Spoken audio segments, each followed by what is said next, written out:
Hi everyone, myself Paul Manuel. I'm the project engineer in IPCS Global Mysore.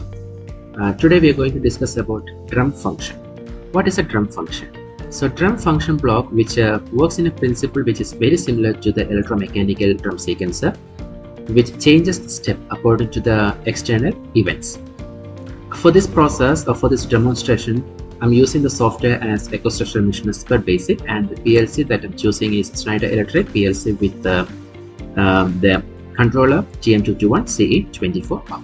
So once you move to the programming section, you can see a free run here. From the function block, just choose the drum command, place it inside the run. Now, what a drum function is? Very simple method. It can be explained like, imagine that you're having different digital outputs. For example, currently I'm choosing like 6 digital outputs. So if you want that outputs to be working in a pattern, like in a sequence, you can use this drum command. For that you need 2 inputs and 1 output.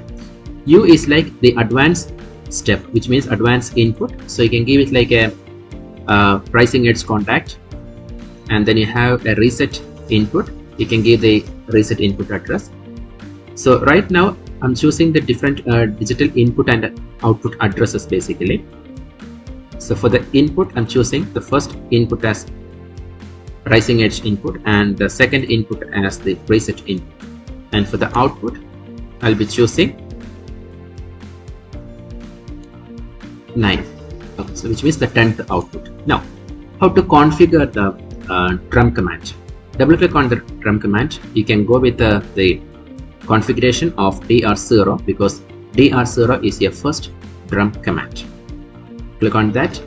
First of all, you have to select how many steps you want to perform. So right now I'm just choosing it like a 5, and then we have 6 digital outputs, right? So just place all those 6 digital output addresses here.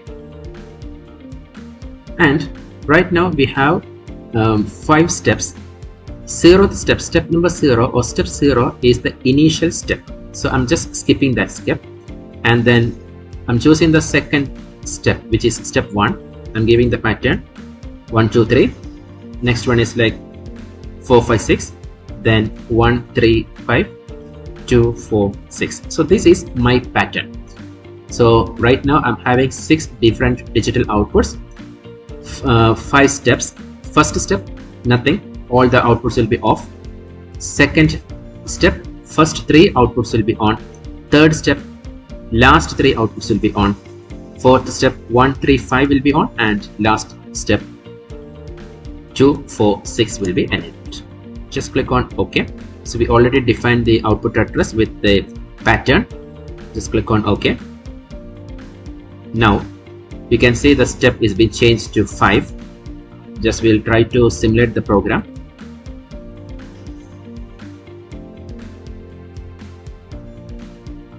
And the controller as well. Okay.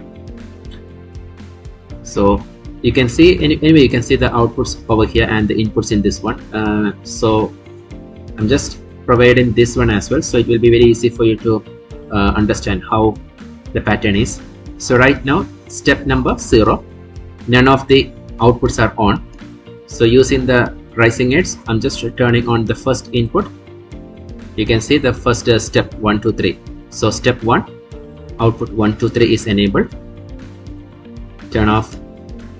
Give the pulse again. Now step 2, last 3 outputs are on. 4 5 6 is on. Again one more. See, 1 3 5 is on, and the step is 3. Now next one is like the last step. So you can see 2 4 6 is on, but you can see Q0.9 is on, which means the maximum step number is being obtained. That's the reason the full output is on. So this is how you can give the pattern. And if you're providing some timers or any other function blocks as the input to this particular block, you can do that automatically. It depends upon it depends upon the program, it depends upon your convenience, it depends upon your requirements. You can customize your outputs, your bits into a different sequential patterns, so that the drum command will assist you to turn on and off the outputs upon your requirements. I hope this video is helpful for you to understand the drum function block in EcoStruxure Machine Expert Basic, which works for Schneider PLCs. And thank you guys, thank you for watching the video.